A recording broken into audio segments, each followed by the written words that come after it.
Мемлекеттік кадастрлар палатасының Қарақалпақстан Республикасы басқармасы Нөкіс қалалық филиалында Бердақ атындағы Қарақалпақ мемлекеттік университетінің студент жастары тарапынан өткеріліп отырған оқу әмелияты процесслеріне бағышланған ашық сәуетлесу өткерілді. Қазір осы хақында.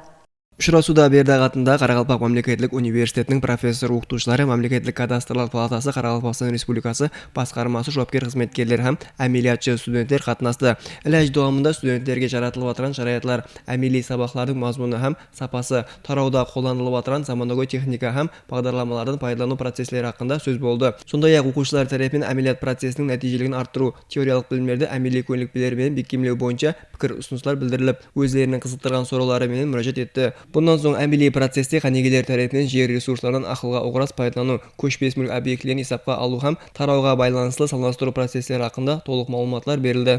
Қарақалпақ мемлекеттік университеті геодезия геоинформатика бағдары студенттері кадастр агентлігінде өздерінің диплом алды әмелиятларын өтемекте һәм бұл әмелият шеңберінде біздер студенттерден тұрақты түрде хабар алып, әмелият пен теорияны теңдей байланыстырып, жеткілікті жұмыстарды атқарып атырмыз. Біздердің геодезия информатика бағдарымыздың екі группасы оның декарында жиырмалаған студентіміз кадастр агентлігінде әмелиятын өтемекте һәмде өздері керекті болған көнекпелерді алмақта. Әмелият шеңберінде Нөкіс қаласы һәм Қарақалпақстан аймағында районларға демек бөлістіріліп, әрбір ауыл тұрғындары емаса аймақларда демек қатылау жұмыстарын алып бармақта.